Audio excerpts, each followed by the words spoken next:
નમસ્કાર મિત્રો, શ્રી સિદ્ધિ વિનાયક ગુજરાતી જ્યોતિષમાં આપનું હાર્દિક સ્વાગત છે. આજનો વિષય છે શનિની સાડા સાતી, એટલે કે શનિની પનોતી, જેને આપણે સાડા સાતી પણ કહીએ છીએ. તો શનિની પનોતીને સાડા સાતી કહેવામાં કેમ આવે છે તેના વિશે આજે આપણે જાણીશું. તો મિત્રો, જ્યારે આપણી જન્મ રાશિ એટલે કે જન્મ કુંડળીમાં જે પણ રાશિમાં જન્મ સમયે ચંદ્ર હોય ત્યાંથી ગોચરમાં જ્યારે શનિદેવ 12મા ભાવમાં આવે ત્યારે સાડા સાતી શરૂ થાય છે. જેવી રીતે વર્તમાનમાં શનિદેવ કુંભ રાશિમાં ગોચર કરે છે. તો કુંભ રાશિમાં શનિદેવ તારીખ 29/4/2022 રોજ શનિદેવે કુંભ રાશિમાં પ્રવેશ કર્યો. તો જ્યારે શનિદેવે કુંભ રાશિમાં પ્રવેશ કર્યો ત્યારે કોને સાડા સાતી શરૂ થઈ? તો તે વખતે જેની પણ મીન રાશિમાં જન્મકુંડળીમાં જન્મ સમયે જેની પણ મીન રાશિ છે તેને સાડા સાતી શરૂ થઈ ગણાશે.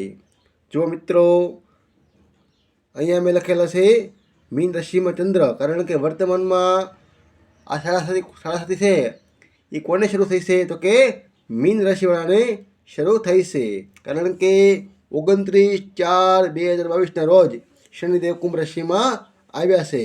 તો મીન રાશિથી શનિદેવ 12મા ભાવમાં આવે છે. જુઓ, આ 1 2 3 4 5 6 7 8 9 10 11 ને 12 જન્મ રાશિથી શનિદેવ અત્યારે 12મા ભાવમાં ગોચર કરે છે. જેમની પણ મીન રાશિ છે તેમના માટે. તો વર્તમાનમાં મીન રાશિને સાડા સાતી ચાલે છે. તો સાડા સાતી કહેવામાં કેમ આવે છે તેનું પણ એક રીઝન છે. જેમ કે શનિદેવ છે એક રાશિમાં 2.5 વર્ષ રહે છે. માની લો કે શનિદેવ કુંભ રાશિમાં આવ્યા તો કુંભ રાશિમાં 2.5 વર્ષ, ત્યાર પછી મીન રાશિમાં 2.5 વર્ષ અને મેષ રાશિમાં 2.5 વર્ષ. તો 2.5, 5 ને 2.5 7.5 વર્ષ. જ્યારે મેષ રાશિમાંથી શનિદેવ વૃષભ રાશિમાં જશે ત્યારે મીન રાશિવાળાને પનોતી પૂરી થઈ ગણાશે, એટલે કે એમની સાડા સાતી પૂરી થઈ ગણાશે. તો વર્તમાનમાં કોને કોને સાડા સાતી ચાલે છે? તો મિનિમમ 3 રાશિઓ, જેને 3 રાશિ છે, જેમ કે જેમની મકર રાશિ છે એને પણ સાડા સાતી ચાલે છે. જેમની કુંભ રાશિ છે એમની પણ સાડા સાતી ચાલે છે. અને જેની મીન રાશિ છે એને પણ સાડા સાતી ચાલે છે. તો આ ત્રણેયને કઈ રીતે સાડા સાતી હાલતી હોઈ શકે? તો મિત્રો, શનિદેવના 3 ભાગ પડે. મેં કીધું એમ 2.5, 5 ને 2.5 7.5. તો સમજી લો કે મકર રાશિવાળાને સાડા સાતી હાલે છે, એને આ છેલ્લો તબક્કો હાલે છે, એટલે કે એના 5 વર્ષ પૂરા થયા છે અને 2.5 વર્ષ ખાલી એના બાકી છે. જ્યારે કુંભ રાશિમાં શનિદેવ આવ્યા મકર રાશિમાંથી તો એને 5 વર્ષ પૂરા થયા. કારણ કે જ્યારે મકર રાશિવાળાને જ્યારે શનિદેવ ધન રાશિમાં હતા ત્યારે એને સાડા સાતી શરૂ થઈ હતી. જ્યારે મકર રાશિમાં આવ્યા ત્યારે બીજો તબક્કો અને કુંભ રાશિમાં આવ્યા ત્યારે ત્રીજો તબક્કો હાલે છે. જ્યારે શનિદેવ કુંભ રાશિમાંથી મીન રાશિમાં જશે ત્યારે મકર રાશિવાળાને સાડા સાતી પૂરી થઈ ગણાશે. કુંભ રાશિવાળાને આ બીજો તબક્કો હાલે છે. કારણ કે જેની પણ કુંભ રાશિ છે એને જ્યારે મકર રાશિમાં શનિદેવ હતા ત્યારે એને સાડા સાતી શરૂ થઈ હતી. તો એને 2.5 વર્ષ અહીંથી પૂરા થઈ ગયા. 2.5 વર્ષ એટલે બીજો તબક્કો હાલે છે. અને જ્યારે કુંભ રાશિમાંથી મીન રાશિમાં જશે ત્યારે એને કુંભ રાશિવાળાને ત્રીજો તબક્કો હાલતો હશે. અને જ્યારે કુંભ રાશિમાં જ્યારે મીન રાશિમાંથી મેષ રાશિમાં આવશે ત્યારે કુંભ રાશિવાળાને સાડાસાતી પૂરી થઈ ગણાશે. એવી રીતે જ્યારે વર્તમાનમાં મીન રાશિવાળાને સાડાસાતી ચાલે છે તો એને અત્યારે પ્રથમ તબક્કો છે, કારણ કે એની રાશિથી અત્યારે 12મા ભાવમાં છે. તો એને અત્યારે મીન રાશિવાળાને પ્રથમ તબક્કો સાડાસાતીનો ચાલે છે. તો 2.5 વર્ષ અહીંયા, 2.5 વર્ષ અહીંયા અને 2.5 વર્ષ અહીંયા એમ કરતાં 7.5 વર્ષ લાગશે. જ્યારે મેષ રાશિમાંથી વૃષભ રાશિમાં શનિદેવ જશે ત્યારે મીન રાશિવાળાને સાડાસાતી પૂરી થઈ ગણાશે. આવી રીતે સાડાસાતીનો તબક્કો ચાલે છે. પછી જ્યારે વર્તમાનમાં સમજી લો કે શનિદેવ કુંભ રાશિમાં છે, તો જ્યારે એ મીન રાશિમાં આવશે ત્યારે મેષ રાશિવાળાને જેની પણ જન્મ રાશિ મેષ રાશિ આવતી છે એને સાડાસાતી શરૂ થાય છે. આવી રીતે ચક્ર ચાલ્યા જ કરે છે. હવે આથી આપણે સાડાસાતીની વાત, એમાં 2.5 વર્ષની પણ પનોતી આવે છે, એ પણ આપણે આજે જાણીશું કે જન્મ રાશિથી જ્યારે શનિદેવ ચોથા ભાવમાં, 8મા ભાવમાં અને 12મા ભાવમાં ભ્રમણ કરે એને પણ પનોતી કહેવામાં આવે છે. પણ એ 12મા ભાવમાં આવે ત્યારે તો એ સાડાસાતી કહેવામાં આવે છે, પણ જ્યારે જન્મ રાશિથી ચોથા અને 8મા ભાવમાં આવે તો એને કહેવામાં આવે છે ઢૈયા, એટલે કે 2.5 વર્ષની પનોતી. તો વર્તમાનમાં કોને કોને 2.5 વર્ષની પનોતી છે, તો પણ જેની પણ વૃશ્ચિક રાશિ છે એને અત્યારે 2.5 વર્ષની પનોતી હાલે છે. જેમ કે વર્તમાનમાં અત્યારે કુંભ રાશિમાં શનિદેવ છે, તો વૃશ્ચિક, ધન, મકર અને કુંભ 1, 2, 3 અને 4 વૃશ્ચિક રાશિથી ચોથા ભાવમાં શનિદેવ ભ્રમણ કરે છે, તો એને અત્યારે ઢૈયા એટલે કે 2.5 વર્ષની પનોતી શરૂ છે. જ્યારે કુંભ રાશિમાંથી મીન રાશિમાં શનિદેવ જશે ત્યારે વૃશ્ચિક રાશિવાળાની 2.5 વર્ષની પનોતી પૂરી થઈ ગણાશે. એવી રીતે કર્ક રાશિવાળાને પણ 2.5 વર્ષની પનોતી ત્યારે ચાલે છે.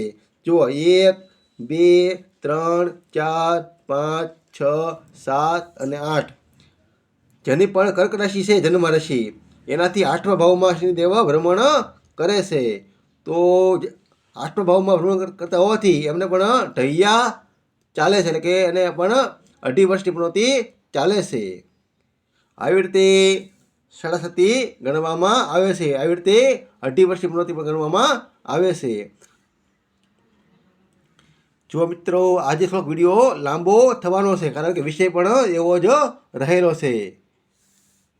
હવે સમજી લો કે પનોતી ભાઈ જ્યારે પણ શનિની પનોતી આવવાની હોય કે શનિની સાડાસાતી પણ બેસવાની હોય તો લોકોમાં ખૂબ જ ભય રહે છે કે મારી પનોતી કેવી જશે. તો એના પણ 4 તબક્કા બતાવવામાં આવ્યા છે કે પનોતીના પાયા એને કહેવાય છે પનોતીના પાયા. સમજી લો કે જે દિવસેથી શનિની પનોતી શરૂ થાય છે, હવે ઢૈયા હોય કે સાડાસાતી હોય એના પણ પાયા ગણવામાં આવે છે. તો સમજી લો કે જે દિવસે સમજી લો કે વર્તમાનમાં આપણે એક દાખલો લઈએ. વર્તમાનમાં અત્યારે ચંદ્ર છે, ચંદ્ર મીન રાશિવાળાને પનોતી હાલે છે. તો શનિદેવ જ્યારે કુંભ રાશિમાં આવ્યા ત્યારે એને પનોતી શરૂ થઈ.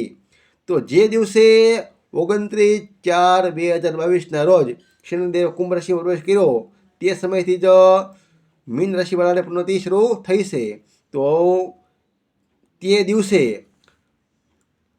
મીન રાશિથી ચંદ્ર કયા ભાવમાં હતો તે જોવામાં આવે છે.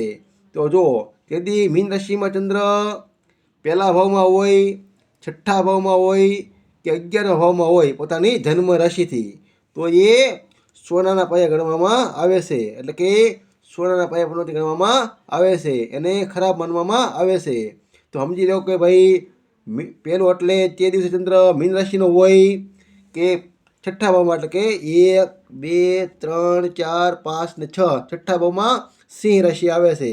તો તે દિવસે ચંદ્ર સિંહ રાશિમાં હોય કે 11મા ભાવમાં, આ 7, 8, 9, 10 ને 11 તેથી મકર રાશિમાં પણ ચંદ્રદેવ હોય તે દિવસે તો પણ એ સોનાના પાયે પુનોતી ગણવામાં આવે છે, જેને અશુભ ગણવામાં આવે છે. સોનાના પાયે જ્યારે પુનોતી બેહતી હોય ત્યારે વ્યક્તિને અશુભ ફળની પ્રાપ્તિ થાય છે એવું શાસ્ત્રમાં કહેવામાં આવ્યું છે, એવું પુનોતીનું ફળ ખતંગ બતાવવામાં પણ આવ્યું છે. રૂપાનો પાયો જન્મ રાશિથી જ્યારે ચંદ્ર સમજી લો કે ભાઈ જેનો મીન રાશિ આપણે જે ઉદાહરણ છે કે મીન રાશિવાળાને પ્રવૃત્તિ હાલે છે તો તે દિવસે ચંદ્ર છે એ બીજા મીન રાશિથી બીજા ભાવમાં, પાંચમા ભાવમાં કે નવમા ભાવમાં એટલે કે એ રાશિઓમાં સમજી લો કે ચંદ્ર તે દિવસે ચંદ્ર મેષ રાશિમાં હોય, 1, 2, 3, 4 ને 5 કર્ક રાશિમાં હોય, 7, 8 ને 9 વૃશ્ચિક રાશિમાં હોય તો એ રૂપાના પાયે ગણવામાં આવે છે. તો રૂપાનો પાયે પનોતી સારી શુભ ફળદાયક માનવામાં આવે છે. એવી રીતે તાંબાના પાયે જન્મ રાશિથી જ્યારે તે દિવસે જેથી પનોતી બેસે તેથી ચંદ્રદેવ જન્મ રાશિથી ત્રીજા ભાવમાં, સાતમા ભાવમાં કે 10મા ભાવમાં ભ્રમણ કરે તો એ તાંબાના પાયે ગણવામાં આવે છે. સમજી લો ભાઈ કે મીન રાશિનો ચંદ્ર છે તો 1, 2 ને 3 વૃષભ રાશિમાં અને 7મા ભાવમાં એટલે કે કન્યા રાશિમાં અને 10મ ભાવમાં 7, 8, 9 ને 10 એટલે કે ધન રાશિમાં આ રાશિમાં ચંદ્રદેવ હોય તો એ તાંબાના પાયે ગણવામાં આવે છે, જેનું પણ શુભ માનવામાં આવે છે. તાંબાના પાયે પણ ખૂબ જ પનોતી શુભ ફળદાયક માનવામાં આવી છે. આવી રીતે જ્યારે પનોતી બેસે તે દિવસે જન્મ રાશિથી ચંદ્ર ગોચરો ચંદ્ર 4, 8 અને 12મા ભાવમાં હોય તો એ લોખંડના પાયે માનવામાં આવે છે અને વધારે કષ્ટકારક માનવામાં આવે છે.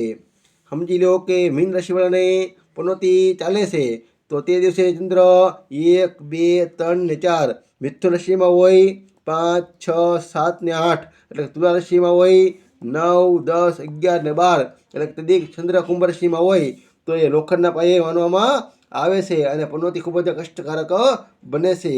આવી રીતે એના પાયા પણ બતાવવામાં આવ્યા છે. આ તો આપણે થઈ એક જનરલ વાત. તો શું શનિની પનોતી છે, સાડાસાતી છે એ હંમેશા દુઃખદાયક હોય છે કે બધાને પનોતી શરૂ થાય છે તો બધાને કષ્ટ શરૂ થાય છે એવું કોઈ દી હોઈ શકે? હકીકતને એવું બનતું નથી. સમજી લો કે આ દુનિયાની અંદર મીન રાશિ તો કરોડો વ્યક્તિને રહેલી હોય છે, જેમનો પણ જન્મ સમયે ચંદ્ર દેવ મીન રાશિમાં હશે એને બધાને અત્યારે સાડાસાતી ચાલતી હોય છે. તો બધાને અત્યારે પરિણામ સરખું મળતું હોય છે? હકીકતને એવું હોતું નથી. તો એને પનોતી કઈ રીતે અસર કરે છે? તો પનોતી શું બધા અસર કરતી નથી? એવું પણ નથી, કારણ કે શનિ છે એ કર્મકારક ગ્રહ છે. તો શનિની જ્યારે સમય આવે એટલે કે જ્યારે શનિની સાડાસાતી આવે ત્યારે શનિદેવ એ પોતાના જે પણ વ્યક્તિના કર્મ હોય એનું એને ફળ આપે છે. એટલે જ એને શનિની સાડાસાતી કહેવામાં આવે છે. વ્યક્તિના સારા કર્મ કે ખરાબ કર્મ અથવા તો મિશ્ર કર્મ હોય, જે પણ કર્મ હોય એનો હિસાબ શનિદેવ પાસે હોય છે, કારણ કે શનિ છે એ કર્મ પ્રધાન છે. કાળ પુરુષની કુંડળીમાં 10મ ભાવમાં એની મકર રાશિ આવે છે, જેને આપણે જ્યોતિષમાં કર્મ ભાવ કહેવામાં આવે છે. તો કર્મફળના દાતા કોણ છે? તો કે શનિદેવ છે. માટે શનિદેવ પોતાના સમય માટે કે જ્યારે શનિની 2.5 વર્ષની પનોતી આવે, સાડાસાતી આવે ત્યારે શનિદેવ જાતકને કે જાતિકાને જે પણ વ્યક્તિ હોય એને એ સમયે ફળ આપે છે. તો આપણે વાત કરીએ એમ કે મીન રાશિવાળાને 29/4/2022થી પનોતી શરૂ થઈ છે 7.5 વર્ષની. તો બધાને ફળ સરખું મળે એવું સંભવ નથી. તો એનું પણ એક કારણ રહેલું હોય છે. સમજી લો કે મીન રાશિ તો કરોડો વ્યક્તિને હોય છે. તો ચંદ્ર જેનો જ્યારે શનિદેવ કુંભ રાશિમાં આવ્યા તો એક રાશિમાં 30 અંશ હોય છે. તો શરૂઆત થશે 0 અંશથી. તો શનિદેવ કુંભ રાશિમાં આવ્યા તો પહેલાં આવે છે 0 અંશ, પછી 1, 2, 3 એમાં અંશ વધતા જાય છે. તો જેનો પણ ચંદ્ર મીન રાશિમાં હોય અને એ પણ 0 અંશનો હોય તો એને શરૂઆતના તબક્કાથી જ હાડાહાથી લાગે છે. પછી સમજી લો કે કોઈની મીન રાશિ હોય, એ ચંદ્ર એનો જન્મ સમયનો 5 અંશનો હોય, તો જ્યારે શનિદેવ કુંભ રાશિમાં 5 અંશ હાલે ત્યારે એને હાડાહાથી શરૂ થઈ ગણાશે. એવી રીતે સમજી લો કે કોઈને ચંદ્ર મીન રાશિનો 15 અંશનો છે, તો જ્યારે શનિદેવ કુંભ રાશિમાં 15 અંશના થશે ત્યારે એને હાડાહાથી શરૂ થઈ ગણાશે. સમજી લો કે કોઈની મીન રાશિ છે, એનો ચંદ્ર જન્મ સમયનો ચંદ્ર છે, એની ડિગ્રી એટલે કે એના અંશ છે એ 25 અંશના છે, તો શનિદેવ જ્યારે કુંભ રાશિમાં 25 અંશના થશે ત્યારે એને પુનઃથી શરૂ થઈ ગણાશે. આ એક અંશ પણ ખૂબ જ મહત્વના ભાગ ભજવે છે. આવી રીતે પણ શનિની 7.5 ગણવામાં આવે છે. હવે સમજી લો કે ચંદ્રથી જ કેમ પુનઃથી ગણવામાં આવે છે, કારણ કે ચંદ્ર છે આપણું મન છે, અને સૌથી વધારે કોઈ પણ ઘટના હોય, સારી ઘટના હોય કે દુઃખદ ઘટના હોય, એની અસર, એની છાપ એ આપણા મન ઉપર પડે છે. માટે ચંદ્રને મનનો કારક કહેવામાં આવે છે. તો શનિદેવ છે એ કર્મના કારક છે. મેં કીધું એમ, જ્યારે શનિદેવ પોતાના સમય શરૂ થાય, સમજીએ પોતાની મહાદશા આવે, અંતરદશા આવે ત્યારે પણ એ શનિનો સમય ગણાય છે. એમાં શનિની 7.5 આવે ત્યારે પણ એને શનિદેવનો સમય ગણાય છે, વ્યક્તિને સારા કર્મ કે ખરાબ કર્મનું ફળ આપવાનો. તો શનિ છે એ કર્મ છે, તો બધાને ખરાબ ફળ મળે કે બધાને દુઃખદ ફળ મળે એવું પણ સંભવ નથી. જે વ્યક્તિએ જીવનની અંદર સારા કર્મ કર્યા હોય છે, પરોપકાર કર્યા હોય છે, સેવાકીય કર્મ કર્યા હોય છે, જેણે પોતાની જિંદગીમાં બેલેન્સ રાખ્યું હોય છે, એને શનિદેવ 7.5માં ખૂબ જ ફાયદાકારક બને છે અને એને ખૂબ જ જીવનમાં ગ્રોથ પણ કરાવે છે. પણ જેણે જીવનની અંદર ખરાબ કર્મ કર્યા હોય, કોઈ દી સત્કર્મ કર્યું ન હોય, કોઈ દી સેવાકીય કર્મ કર્યા ન હોય, અને કોઈ દી જીવનની અંદર બેલેન્સ પણ રાખ્યું હોય નહીં, ત્યારે એને પુનઃથી ખૂબ જ કષ્ટકારક બને છે. આવી રીતે શનિદેવની 7.5 રહેલી હોય છે, કારણ કે ચંદ્ર છે એ મન છે. જુઓ, ચંદ્ર છે એક રાશિમાં 2.5 દિવસ રહેશે, એટલે કે સૌથી વધારે ઝડપી ગ્રહ છે. અને શનિદેવ છે એ સૌથી મંદ ગ્રહ છે. શનિદેવ છે એક રાશિમાં 2.5 વર્ષ હાલે છે, તો આ 2.5 દિવસ અને આ 2.5 વર્ષ, તો તમે સમજી લો કે કેટલો બધો ફરક રહેલો છે. તો મનરૂપી જે ફાસ્ટ ગાડી છે એને શનિરૂપી બ્રેક લગાડે છે. કર્મરૂપી શનિ છે એ ગાડીને બ્રેક મારે છે. જ્યારે 7.5 શરૂ થાય ત્યારે મનરૂપી ચંચળતાને શનિ, કર્મરૂપી શનિ એને બ્રેક મારે છે. ત્યારે જાતકને શું થાય છે કે મારે હમણાં જીવનમાં ખૂબ જ વિકટ પરિસ્થિતિ હાલે છે, ખૂબ જ કાર્યમાં ઢીલાશ રહે છે, મારા કાર્યમાં ખૂબ જ મોડું થાય છે, ધારા કામ થતા નથી. હકીકતમાં એવું નથી, પણ એ મનરૂપી ગાડીને એ કર્મરૂપી શનિ બ્રેક મારે છે, કારણ કે મન તો ભાઈ ખૂબ જ ચંચળ છે અને ખૂબ જ ઝડપી છે, અને એ કલ્પનાથી ભરેલું છે. તો 7.5 જ્યારે શરૂ થાય ત્યારે વ્યક્તિને વાસ્તવિકતાનો અનુભવ કરાવે છે. હકીકતની અંદર 7.5 ખરાબ નથી. 7.5 શરૂ થાય તે સમયે તે બધાની પરખ થાય છે, કારણ કે કોણ આપણું મિત્ર છે, કોણ આપણો શત્રુ છે, કોણ આપણા સંબંધી છે, આપણી પત્ની, આપણા પુત્ર, આપણી પુત્રી, આપણા સગાઓ, સંબંધીઓ, મિત્રો, આડોશી, પાડોશી કે સમાજના લોકો આપણે પ્રત્યે શું વલણ ધરાવે છે, કે આપણે એની સાથે કેવા સંબંધ રહેશે, એ હકીકતમાં તો જ્યારે 7.5 હાલતી હોય તે સમયે ખબર પડે છે. તો તમે સમજી લો કે 7.5 શરૂ થાય અને સામેવાળા વ્યક્તિની ઓળખ થઈ જાય કે આ વ્યક્તિ હું ધારતો હતો એનાથી ભિન્ન નીકળ્યો, તો એની પરખ ક્યાં થાય છે? 7.5માં જ. કારણ કે સુખમાં તો ભાઈ હવ સાથ દેશે, જ્યારે દુઃખ આવે અને ત્યારે સાથ દે એ જ આપણા સાચા હિતૈષી ગણાય છે. માટે શનિની સાડા સાથે હાલતી હોય ત્યારે ગભરાવાનું બિલકુલ હોતું નથી, પણ આને એક પ્રકારે સમજવાનું હોય છે કે શનિદેવ મારી કુંડળીમાં કઈ રીતે કાર્ય કરશે. હવે સમજી લો મિત્રો, બધાને હરખું ફળ મળતું હોતું નથી, એમ પણ હવની જન્મ કુંડળી પ્રમાણે પણ હવનું ફળ મળતું હોય છે. જેની કુંડળીમાં શનિદેવ યોગકારક હોય, ગુરુની સાથે હોય, ગુરુ દ્વારા દ્રષ્ટ હોય અને સારા ભાવમાં બેઠા હોય અને વ્યક્તિ સારા કર્મ પણ કરતો હોય તો એને આ શનિની સાડા સાથી ખૂબ જ જીવનની અંદર પ્રગતિ કરાવે છે, વિકાસ કરાવે છે, ઉન્નતિ કરાવે છે અને કાર્યક્ષેત્રમાં ખૂબ જ આગળ લઈ જાય છે. કારણ કે શનિ છે એ કર્મની જે દશમ ભાવમાં છે એ કર્મ છે, એને ખૂબ જ આગળ લઈ જાય છે અને એનું ફળ પણ ખૂબ જ સારું આપે છે. કારણ કે શનિની બે રાશિ છે, એક છે મકર રાશિ અને એક છે કુંભ રાશિ. તો શનિદેવ પોતાના કર્મ પણ પોતાની પાસે રાખે છે અને એનું ફળ પણ એ પોતાની પાસે રાખે છે. આ કર્મ ભાવ છે અને આ છે એનું ફળ ભાવ એટલે કે લાભ ભાવ પણ કહેવામાં આવે છે. તો શનિદેવ બે રાશિનો સ્વામી છે, તો કર્મનું ફળ પણ શનિદેવ જ આપે છે. સમજી લો કે જેની કુંડળીમાં શનિદેવ યોગકારક ન થતા હોય અને કુંડળીમાં પણ ખરાબ ભાવમાં બેઠેલા હોય, તેમજ કોઈ પણ રીતે નેગેટિવ થઈ જાય હોય કુંડળીની અંદર અને એને સાડા સાથી આવે ત્યારે વ્યક્તિને ખૂબ જ દુઃખદ પરિણામ ભોગવવા પડે છે. એટલે કે એના જે ખરાબ કર્મ કર્યા હોય ને એનું ફળ એને ભોગવવું પડે છે. હકીકતમાં શનિદેવ ખરાબ ફળ આપે એવું બિલકુલ હોતું નથી. આવી રીતે શનિદેવની સાડા સાથી રહેલી હોય છે.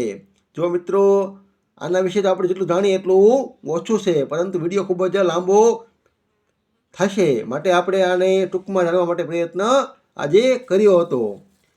ગુજરાતી જ્યોતિષ વિષયક વધારે જાણવા માટે મારી શ્રી સિદ્ધિ વિનાયક ગુજરાતી જ્યોતિષ ચેનલને સબસ્ક્રાઈબ કરી શકો છો. તો મિત્રો કુંડળી વિશે આ નંબર પર કોન્ટેક કરી શકો છો. તેમજ વિડીયો પસંદ આવે તો લાઈક કરો, શેર કરો અને મારી ચેનલને સબસ્ક્રાઈબ કરો. નમસ્કાર મિત્રો.